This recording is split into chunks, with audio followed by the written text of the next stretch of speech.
Querida, boa tarde, tudo bem? Tudo, e com você? Eu estou ótima. Você está me vendo e me ouvindo bem? Muito bem. Que maravilha, querida. Seja muito bem-vinda ao meu canal.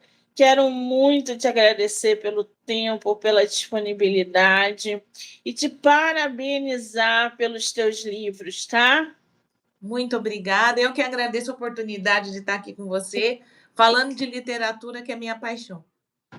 Então temos muito em comum.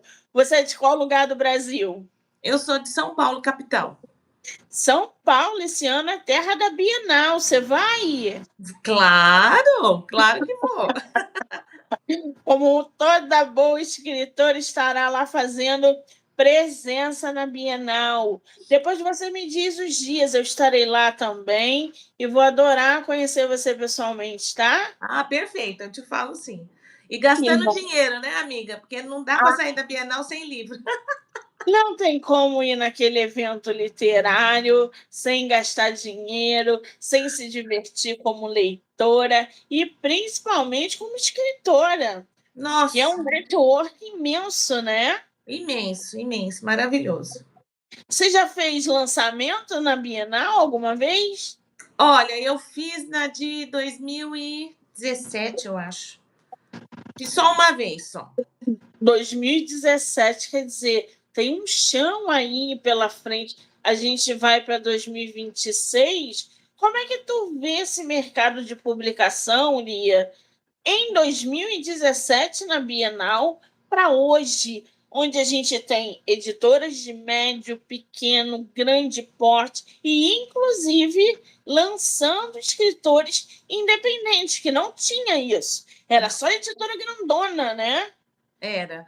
Ah, eu vejo com muita positividade. Eu acho que a gente está numa fase em que as pessoas têm essa curiosidade de conhecer o escritor. As minhas experiências de ir em escolas, em bibliotecas e cafés vem me trazendo essa conexão. Então, as pessoas gostam de conversar com o escritor, né? E o escritor não é mais alguém distante, né? Ele não é mais aquela penumbra, tomando Não, um uísque solitário, com não, charuto, não é nada mais disso. não, não. Eu percebo, principalmente quando nós fazemos esses eventos, né? O quanto que as pessoas ficam empolgadas, elas querem saber. Eu tive uma experiência muito bacana em Campinas, e uma escola leu o livro, né? A Guardiã e o Guerreiro, e as alunas, aí nós marcamos um bate-papo. Que lindo que foi as alunas querendo saber como que eu criei o personagem, por que aconteceu isso, por que aconteceu aquilo. Olha, foi uma tarde fantástica. Foi uma das melhores experiências que eu tive como escritora. Eu imagino. Hoje, com a tecnologia, o escritor e o leitor, eles estão muito mais próximos. Eles estão sendo captados com muito mais rapidez. O escritor de antigamente batia de porta em porta. E quando vendia? Porque publicar era coisa de rico. Quem escrevia e publicava era rico, não era todo mundo que podia se dar o luxo de ser escritor, apesar de termos centenas de milhares de escritores no Brasil que tinham suas histórias guardadas e não tinham oportunidade.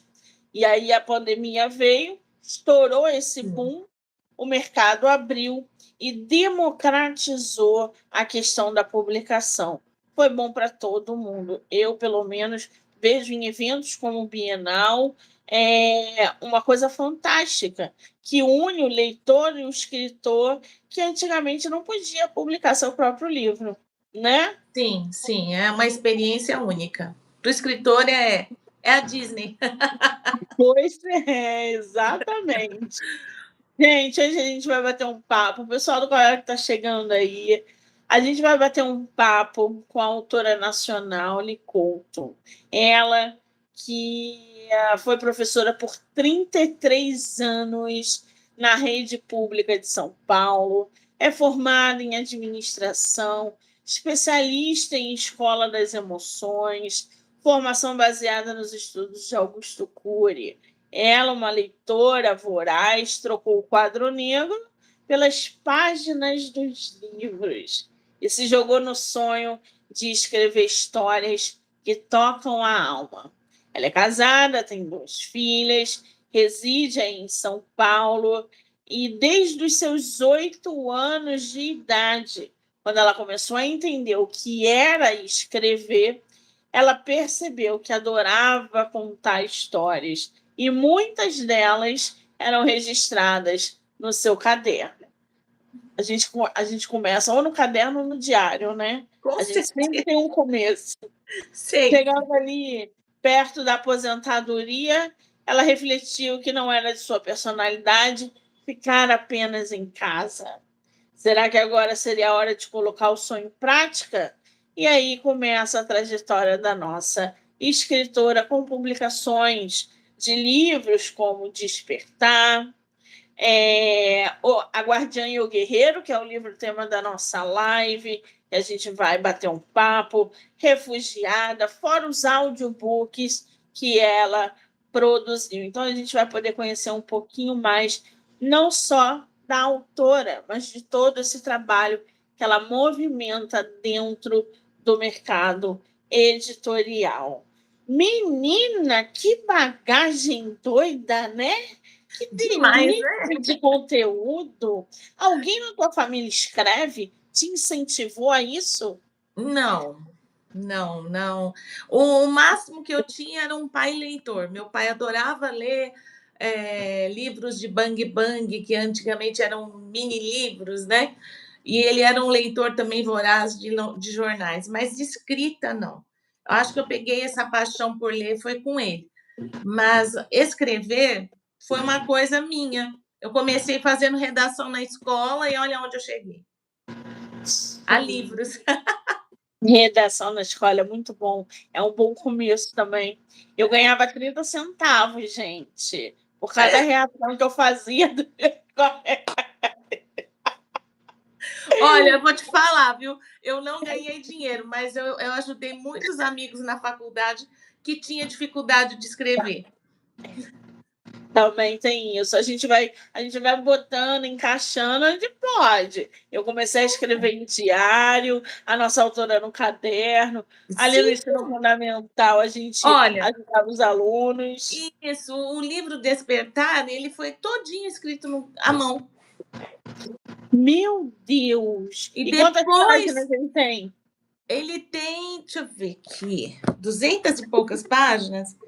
Não, 190. E eu escrevi tudo à mão, deixei ele 5 anos na gaveta.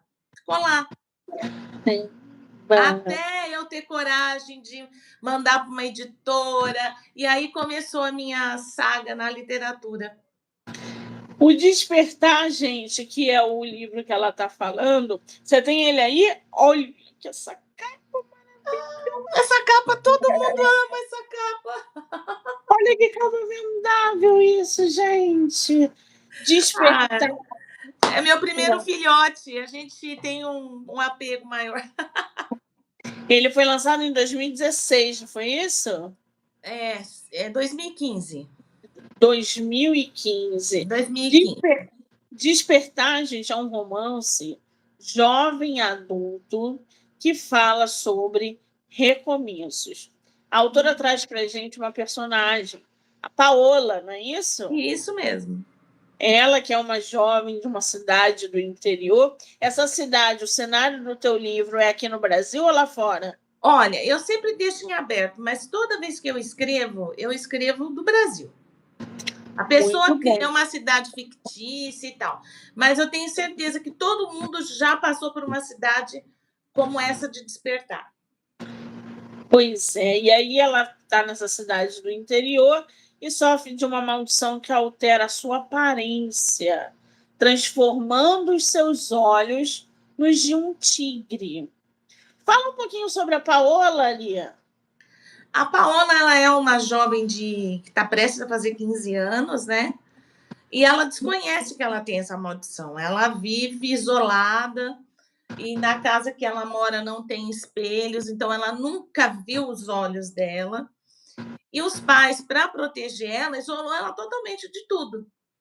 Só que eles prometiam que quando ela fizesse 15 anos, ela ia para a vida normal, para a escola, que ela estudava em casa, isolada. Só que quando ela está prestes a fazer 15 anos, ela faz uma descoberta.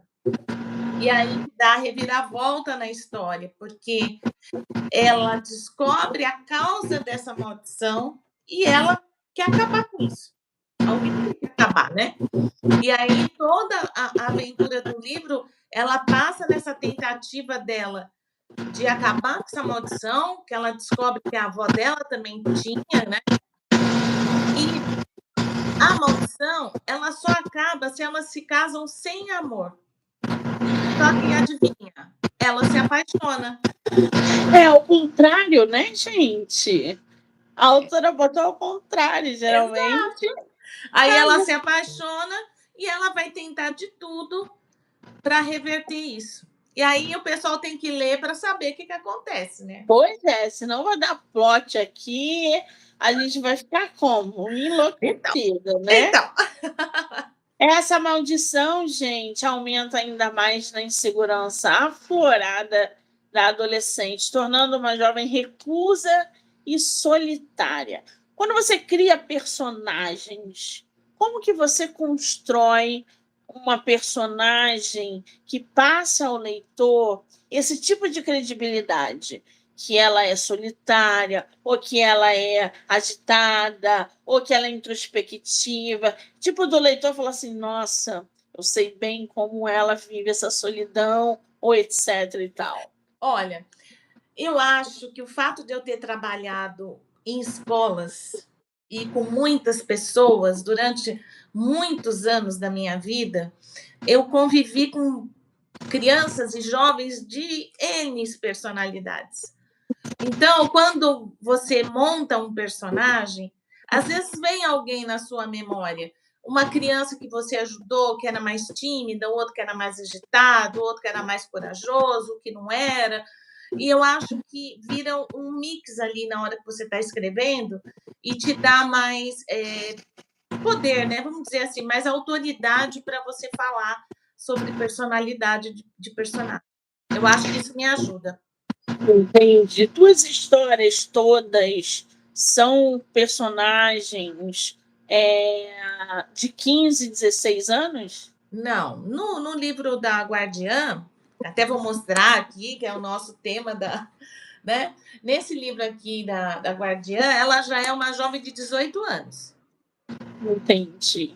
Então, assim, eu brinco que as minhas protagonistas elas vão amadurecendo com cada livro, né? Uma com 15, 18, o outro livro que está no forninho aí, que estamos.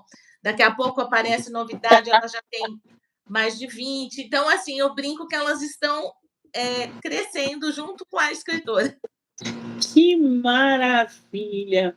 E só para a gente conhecer um pouquinho mais, despertar, sem saber o que está por vir, Paola entra num dilema de aceitar a condição ou partir para acabar com isso de vez, mesmo colocando, e aí a autora traz um outro personagem para a gente, que eu já ia indagar já, que é o Arthur em Grande Perigo.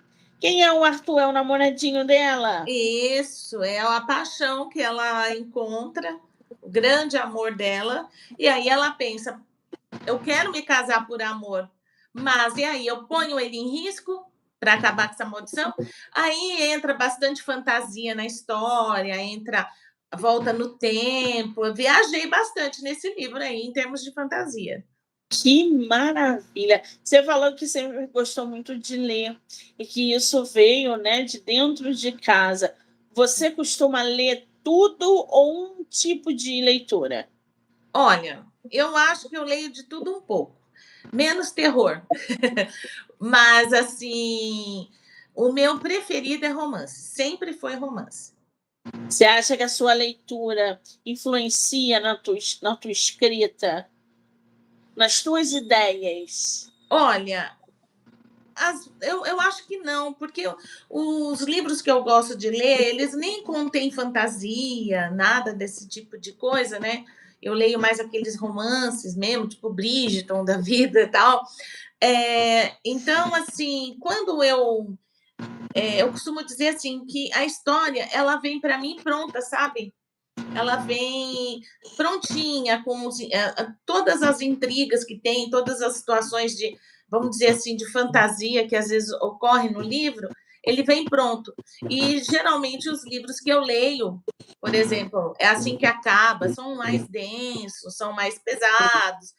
Então, eu acredito que eu possa me influenciar na forma que elas escrevem, porque algumas delas eu admiro bastante a forma como elas transmite as emoções ali, né?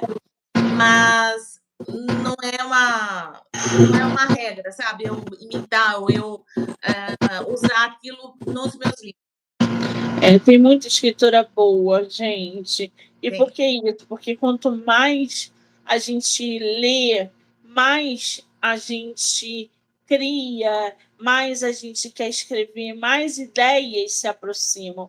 Pode perceber que toda boa escritora ou escritor é um excelente leitor, porque isso vem da leitura, isso vem do que você consome. Se você vê muito filme, muita série, você Sim, acabou de ler um livro e sim, borbulhou na tua mente, tu senta para escrever, porque aquilo isso. abriu um leque para você imenso. Exato, exato. Né? Para mim, tudo vira escrita.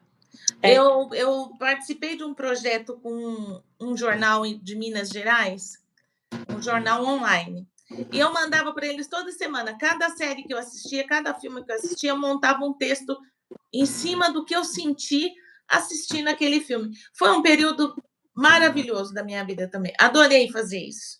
Eu Tudo vira para mim imagino. uma. Eu estou assistindo, tô assim, nossa, isso daria um comentário. E aí o bichinho da escrita morde a gente, acabou. Uniu o útil com o agradável e a gente senta, escreve mesmo e não dá para controlar. Não. Esse livro está à venda aonde, Lia? Olha, esse livro é só a pessoa me mandar um direct que eu entrego. Ele está comigo, é uma produção hoje independente. Então, é só a pessoa querer que eu mando para qualquer lugar do Brasil ou fora. Então, deixa eu botar aqui nos comentários qual é o seu arroba para o O pessoal meu é seguir. @licouto, tudo junto e no minúsculo. Licouto, gente. Isso. @Licouto. Já segue ela no Instagram. Lá vocês vão poder acompanhar, mandar direct. Ai, gostei da personagem de Despertar. Estou curiosa com alguma coisa, quero o livro. Já entra lá e já pergunta para a Perfeito. nossa escritora, ok? Agora, esse não é o único livro que Li publicou, até porque a gente vai falar sobre A Guardiã e o Guerreiro, que, lá, gente, olha essa capa. Quem é que faz suas capas, Li? Olha, é, essa daqui foi uma amiga minha que fez. Ela é capista, né? A Graziele. Mas quem bolou a mesma capa fui eu. Até essa coitada achar o lobo do jeito que eu queria, ela suou um pouquinho. Imagina, porque tá lindíssima. Muito obrigada. Essa fonte com esse preto atrás. Eu acho o preto sofisticado. Eu também Acho gosto. Eu moderno, também gosto. Eu eu também. gosto. E esse contraste do lobo, isso é um lobo, não é? É um lobo e ele é assim mesmo na história. Ele é um lobo preto, todinho, o olho, tudo. Ele é um absurdo assim, de suspense, sabe? De aquela coisa do medo e da vontade de se aproximar. Ele tem tudo isso, esse lobo. Que maravilha! A Guardiã e o Guerreiro é um livro de fantasia com magia, paixão, coragem. A autora botou todos os ingredientes ali e traz para o leitor os personagens. A Mayan, se eu estiver pronunciando errado, me corrija. Ok, é isso aí. Mayan e o Baruch. É um casal? Eles formam um casal? Porque na história eles fazem parte de uma tribo, a Balwe. E eles nasceram ao mesmo tempo, só que ela é filha do grande líder e ele é de um simples camponês da tribo. E lá eles acreditam, né, na cultura deles, que quem nasce ao mesmo tempo, que foi o que aconteceu com eles têm uma ligação de alma muito forte. E o que desenrola na história é que ela é roubada da tribo por acreditarem que ela tem o dom de trazer prosperidade e tal, então ela é tirada da tribo, ela é roubada. E o Baruch, ele fica lá, coitado, na tribo, todo mundo meio que de abençoado, ele passou a amaldiçoado, porque acharam que, como ele nasceu junto com ela, ele trouxe uma sorte para ela e ela foi roubada, né? E eles passam anos tentando encontrá-la, mas não conseguem. E ele está prestes a fazer 18 anos, e lá eles têm uma iniciação. E ele pede para encontrar ela. E o pai dela, que é o grande líder, já perdeu todas as esperanças, mas ele aceita. Só que eles têm esse lobo, que ele é um protetor da tribo. Mas é um lobo, assim, com características mágicas, não é um lobo comum. E o pai dela manda esse lobo junto com ele para conduzir a caçada dele, a filha dele, né? E aí ele tem sucesso, aí começa a rolar entre eles meio que um affairzinho ali. Só que no desenrolar da história, ela precisa aprender a ser líder. E lá, guerreiros não se casam. Então, o livro se desenrola todo nessa perspectiva ela vai seguir as regras ou ela vai quebrar as regras. E ele vai seguir as regras ou ele vai quebrar as regras. Então, por isso que esse livro eu trabalho muito em escola com socioemocional, porque ele vem de encontro com toda essa guerra interna que o jovem tem. Ou ele vai seguir o que é certo ou ele vai se rebelar, né? Então, por isso que a turminha jovem se identifica muito com a Mayan e o Baruch, nesse sentido, porque eles são pressionados a seguirem regras que eles acham que... Por quê? Por que elas existem? Sabe aquela coisa do adolescente? Mas por quê que eu tenho que fazer isso? Sim. Só que aí é tudo voltado para a tribo, para as regras da tribo, para os rituais que eles têm, tudo voltado de uma forma mais lúdica e fantasiosa, né? Mas no final da fritada dos ovos é sobre emoções que a gente está falando, né? Frustrações, enfim. Isso. Porque a gente tem 2 personagens. Já começa por aí, que para mim é uma grande questão. Os 2 nascem no mesmo momento. Esse nascimento duplo no livro simboliza alguma coisa? Sim, sim. Lá eles é como se a alma deles elas fossem ligadas. Então, o que acontece? Durante toda a vida dele, o Baruch sente as energias dela, ele sabe que ela está viva. E todo mundo acha que ela morreu, mas ele sente. Se ela está feliz, ele sente. Se ela está triste, ele sente. Então, ele chega para o pai dela e fala: Eu sei que ela está viva. E tem um ritual que eles fazem, uma marcação na pele, quando a criança nasce, para dizer: Você pertence aqui, que ela e ele têm. Então, quando eles se conhecem, eles percebem que aquilo tem um sentido, né? Quando ele consegue chegar onde ela está. Olha só, ela, gente, amanhã é filha desse grande líder, né? O Sharon. Isso. E o Baruch, ele é filho, como a autora mencionou, de um camponês. Então, eles foram aí unidos pelo destino e dentro da tal crença Balboê.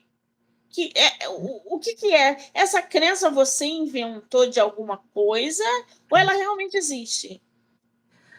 Olha, não, eu criei essa tribo, a, eu criei a crença deles lá, todo o ritual deles, tudo veio da minha cabecinha fértil aqui. Ah, muito bom isso, né? Então temos uma crença Balboê. Esse nome, gente, eu fico chocada com os nomes. Balboê você juntou alguma coisa, Não, veio eu do faço nada. assim, eu entro num lugar e pesquiso assim, nomes, sei lá, egípcios, nomes tribais, nomes, e aí eu vejo aquilo que se encaixa dentro do que eu estou buscando. Que é o caso do Baruch, por exemplo, o nome dele significa o grande guerreiro. Ah, que legal. Amanhã tem algum significado? O da manhã, se não me falha a minha memória, é a que traz a luz, a que busca a cura das coisas. Porque ela é a guardiã de todo o segredo da tribo, né? Ela guarda, é como se ela germinasse aquilo, né? E. Espera só um minutinho, peraí. Deixa eu tirar um negócio. Faz muito sentido, né, gente? E aí, ao completar 18 anos, com a autorização do líder, participa de uma missão, encontrar a filha. Nessa tarefa, vai ter a ajuda de um inusitado companheiro que o guiará em toda a jornada.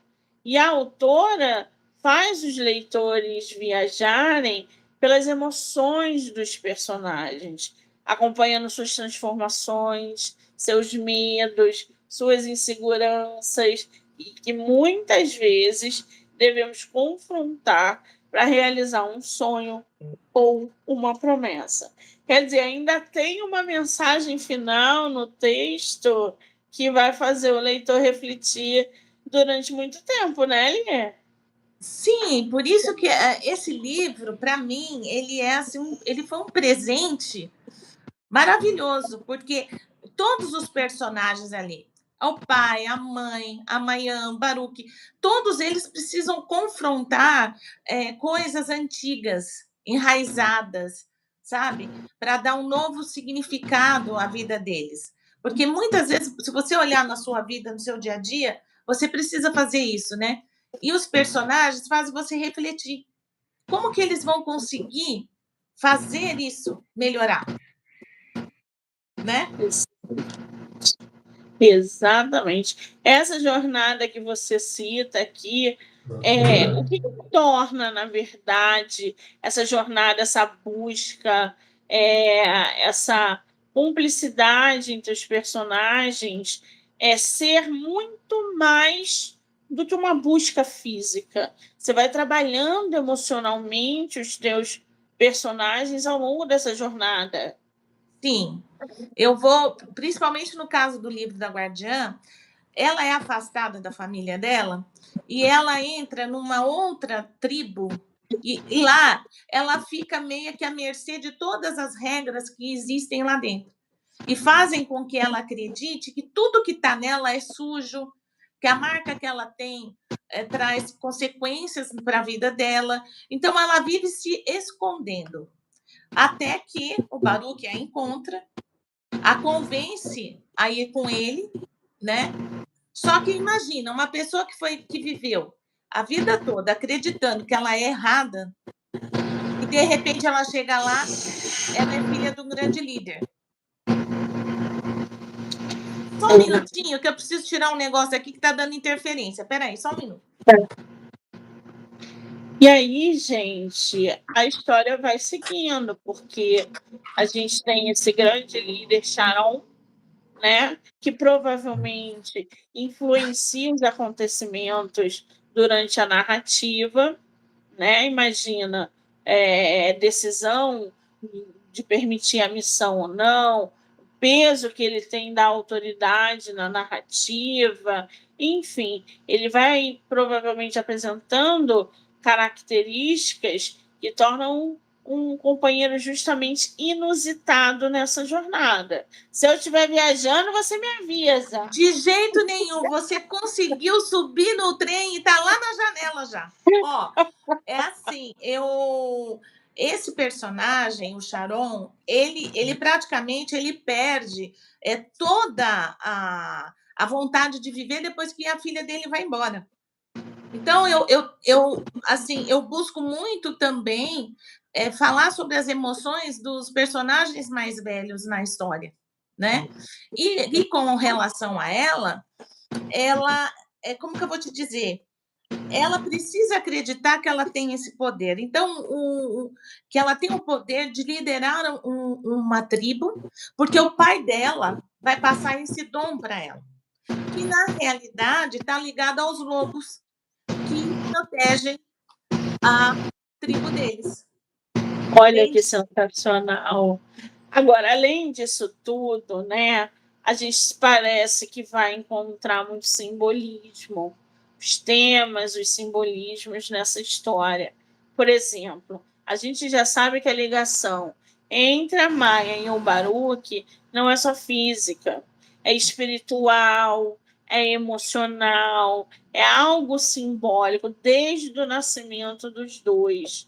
Essa jornada, né, que acontece ao longo da narrativa ali, ela simboliza uma questão de fé, de resistência, ou é amadurecimento?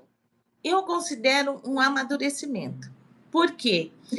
Ambos precisam lidar com situações inusitadas.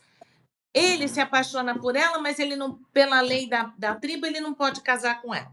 Mas ele só conseguiu encontrar ela porque ele se tornou um guerreiro. Então tem uma ambiguidade aí que faz os personagens terem que lidar com isso aí dentro deles, né? E ela, por sua vez, ela chega lá. Eles todos vão preparar ela para ser a líder. Ela precisa receber o dom do pai dela. Só que ela não se sente segura para isso.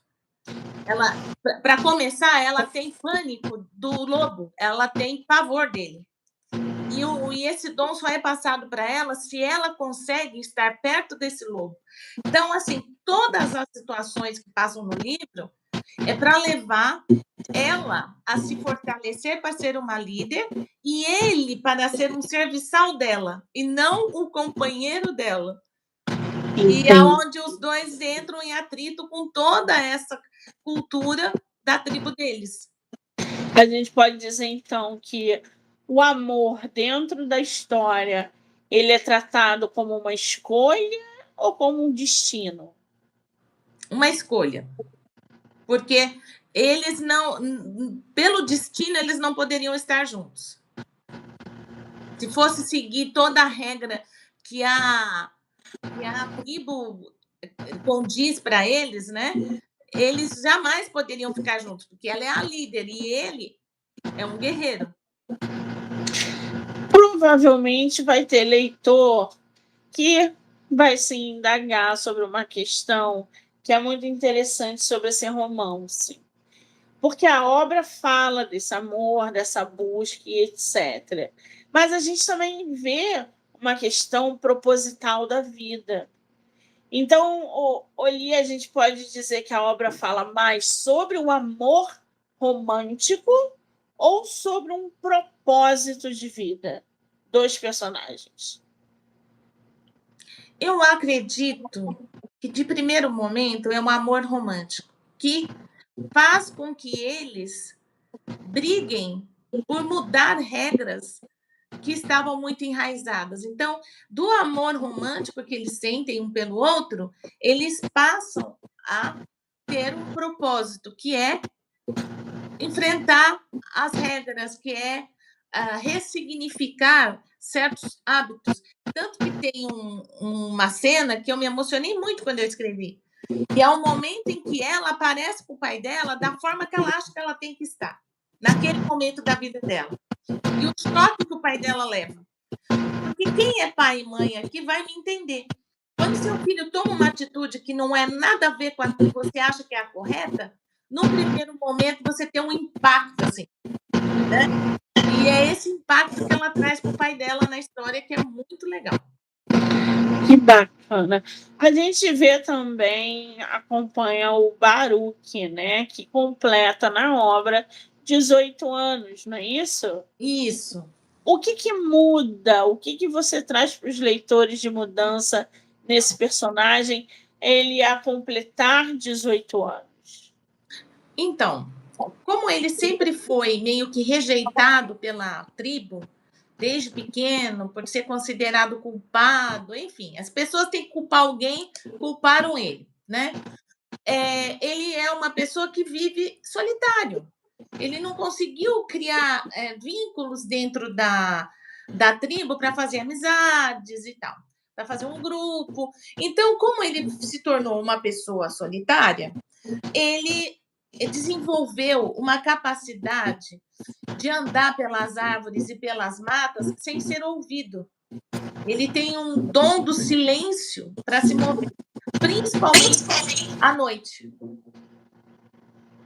E é esse dom que vai fazer com que ele chegue até amanhã. Você fala muito sobre esperança na tua obra, não fala? Sim, sim. A esperança, ela pode ser vista como uma forma de resistência? Eu acho que você fez uma comparação bem inteligente, bem pontual. Eu acredito que sim. Eu acho que a esperança em todas as situações ela entra mesmo num contexto assim de resistência. Porque Que maravilha. acredito nisso. Agora, mostra pra gente a sua capa de novo, por gentileza. Olha aqui esse Olha, bebê mais gente. lindo. Ah, gente, olha isso. Que linda essa capa. Uma produção independente. Você fez lançamento desse livro? Eu fiz o lançamento numa cafeteria aqui perto da minha casa. Foi uma delícia, foi muito bacana. E foi daí que surgiu essa ideia do café com livro, né? Que a gente está fazendo em cafeterias, né? Que é um bate-papo sobre literatura, sobre o livro, né? Sobre o que eu estou fazendo aqui com você. A gente falar sobre as transformações que existem no livro, porque eu acredito muito que as pessoas nunca ficam do mesmo jeito. Eu tenho Sim. certeza que você não é mais a pessoa que você foi há 5 anos atrás. Então, eu acredito muito nessa transformação dos personagens. E todo livro que eu faço, eu sempre gosto de passar essa sensação do poder da transformação. E que ele acontece, não importa o que você faça, essa transformação ela vai acontecer. Sim, com certeza. Agora, interessante esse movimento que você faz em cafeteria. É só aí em São Paulo, né? Olha, num primeiro momento, sim, mas nada impede que a gente possa ir por esse Brasilzão afora, falar de literatura num café, por exemplo, no Rio, onde você está, ou em Campinas, ou na Bahia, como eu fui o ano passado, eu fiquei apaixonada por Salvador. Nada impede que a gente possa estar ampliando esse projeto, levando a literatura para vários lugares. Como você sabe, eu estou aposentada, então filha, o que eu mais posso fazer é viajar. Então, Que assim, a gente pode delícia! ampliar, bater esse papo literário, né? Fazer as pessoas conhecerem esses personagens, porque o que acontece nesse projeto? A gente tem mais tempo para conversar, e eu adoro aquela coisa do pessoal presencial. Eu acho que Sim, muda tudo, sabe? A pessoa foi ler o livro, aí ela quer saber do personagem, ela pergunta mais. Então, isso enriquece muito o encontro. é verdade. Teus livros ainda não têm e-book, é só físico. Olha, nesse momento, eu estou só com o físico, né? Mas eu pretendo providenciar o e-book da Guardiã. Muito bem. Ali, gente, também tem Refugiada. que é um pocketbook. É. Ou seja, E é agora, aquele olha, eu não tenho pequenininho. nem como te mostrar, porque ele esgotou. Esgotou. Ai, que triste. Eu fui procurar agora para a gente fazer a live. Eu falei, gente, esqueci que a Refugiados esgotou. Mas a gente está providenciando. Ele é um pocketbook. É uma graça, só que ele é um pouco mais picante. Ele já não é mais para turma teen, não. Ele tem um pouquinho de picância aqui, que todo mundo que vai comprar, eu já falo, olha, não é para sua filha de 15, tá, mamãe? É para vocês. Temos aí umas cenas picantes. Isso, não é nada assim explícito, porque não é meu gênero, mas são sensuais. Então, não é para adolescente esse livro, não. Ele é um pouquinho mais picante. Temos aí, então, algo de época, porque Catherine já É é uma nova, princesa. né? De Londrina. E É. ela já é filha de um rei, ou seja, qual é a época do livro? Ah, eu deixo tudo bem aberto, eu não coloquei uma época lá. Mas na minha cabeça, ela está num castelo, sei lá, 1800, não sei. E ela conhece um cigano, um líder cigano. E aí a coisa pega fogo, Fê, porque Cigano naquela época então eram assim, o negócio é bem caçadores. bacana, aquela, sabe, aquela Tu é bem imagina a filha legal. de um rei se envolvendo com um cigano. Então, Ciganos eram aí é que a caçados. coisa pega, tá? Que maravilha! E aí ela, sendo filha de um rei, vê o seu mundo ruir quando seu castelo é invadido. Ela consegue fugir com a ajuda da sua ama e é capturada por homens rudes que a levam até o seu líder, onde conhecerá um homem enigmático, charmoso e insólito. Eu adoro essa mistura de homem brabo com coração mole, entendeu? Eu Porque amo ele é também. tudo. Ele é brabo, ele é feroz, ele Isso, arranca na espada a cabeça do inimigo, isso. mas é uma flor, gente. Exatamente. Aquele homem másculo, né? Que a gente fala, Só aquela tem testosterona. músculo. Exatamente. Aquele que cospe não tá nem aí, entendeu? Então, e ele é o líder. E ali ele recebe ela como uma foragida, porque ela está sendo perseguida, eles querem acabar com a vida dela também, né? E aí começa a rolar toda a aventura entre os dois. E é bem legal, porque todo mundo que já leu me fala que adora a discussão entre os dois, porque dá uma pegada ali de ideias, eles discutem bastante na história, ele é muito provocativo, e ela também, como foi educada para manter a cabeça assim, então os dois é bem interessante a dinâmica deles na É história. sempre assim, né, gente? A outra obra da nossa autora é Quando a Vida Vira um Conto, que Ai, são contos olha que lindo que ele é. românticos. Ai, tá linda essa capa, gente. Eu adoro capa. Ai, eu Super também. agradável. Eu adoro capa. Esse Quando a Vida Vira um Conto, ele foi um projeto que eu comecei a escrever contos, né?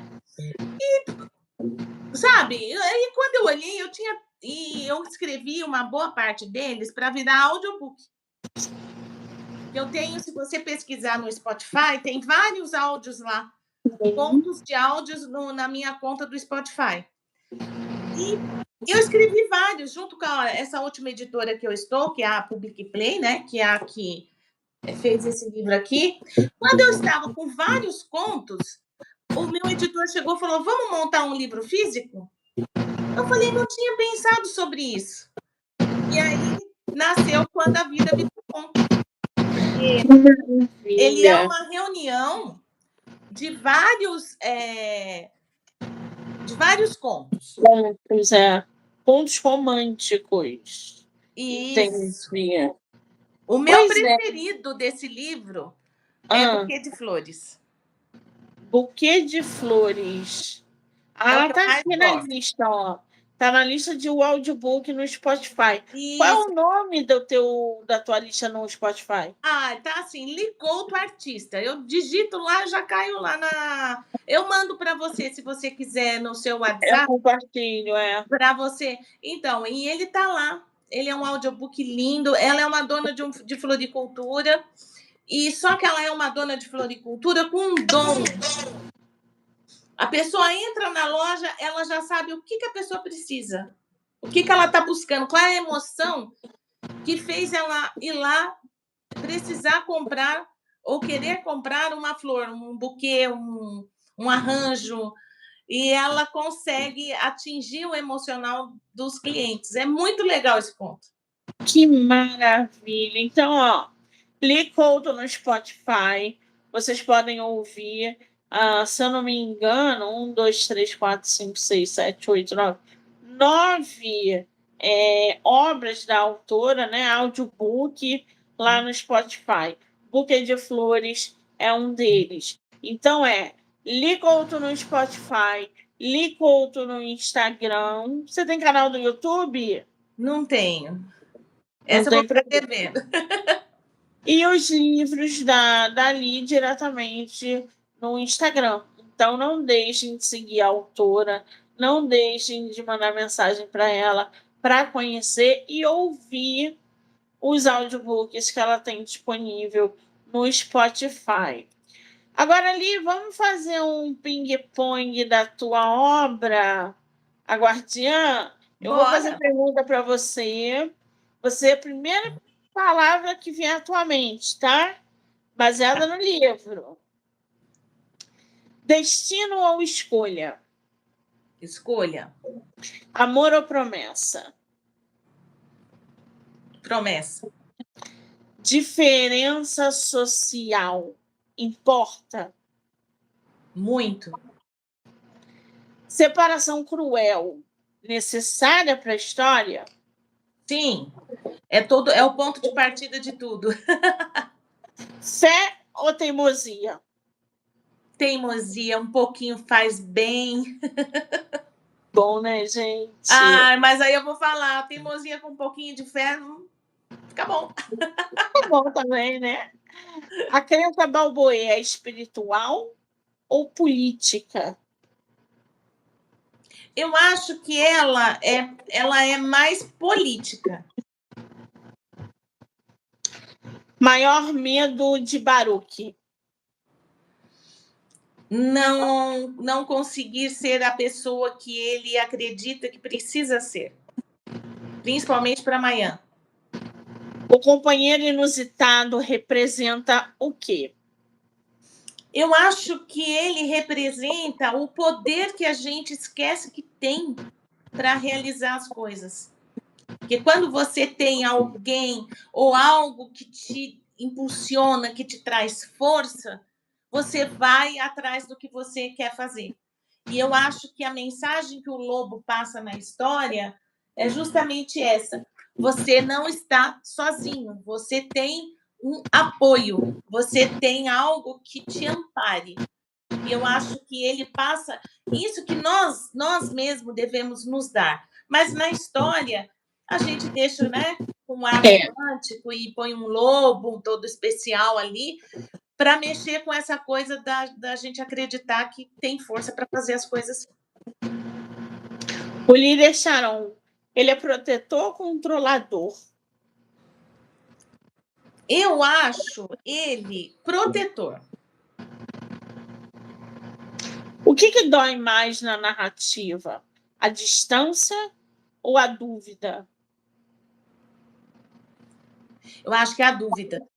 Porque a personagem principal, ela fica assim, onde seria a minha vida? Onde que é meu lugar certo? Eu pertenço mesmo aqui? Mas por que eu não me sinto bem aqui?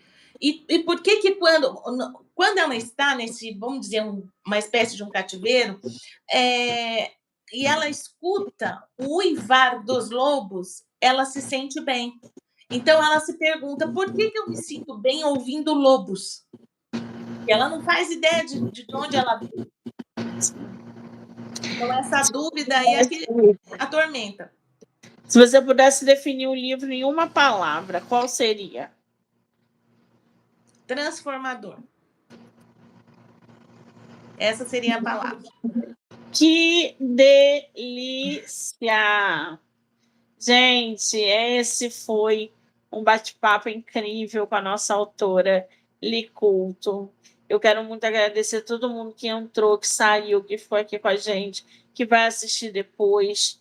Li, agradecer você mais uma vez, a gentileza, esse bate-papo, te parabenizar por essas obras e que a gente se encontre na Bienal da Vida para um abraço, um café, um network. Obrigada, tá, Vou querida? adorar. Eu que quero agradecer a oportunidade, esse seu trabalho maravilhoso, porque é assim, dando as mãos que a gente vai longe, né? E o quanto que esse trabalho que vocês fazem é importante para nós escritores. Então, gratidão, gratidão por esse tempo, por a sua dedicação, seu carinho. Obrigada por me receber. E mais uma vez, que o pessoal me siga lá no YouTube, no Instagram, Instagram. @Licouto. E se alguém tiver interesse, pode me chamar para esse café literário, que eu estou aberta aqui para a gente fazer um trabalho bem gostoso. Ah, que delícia. Um beijo para sua assessora. A Ana, ó, tenho certeza que ela está assistindo. Um beijo para ela também. Foi super gentil, cuidadosa o tempo todo, solícita, um amor de pessoa. Um beijo, querida. Ela é sensacional. Gente, já já eu volto com mais bate-papo literário, mais escritores nacionais aqui no canal. Quem quiser já se inscreve ou me segue lá no @MoniqueMM18, que eu vou marcar a autora como colaboradora, tá bom? Li, um beijo, amor. Outro beijo para você, obrigada.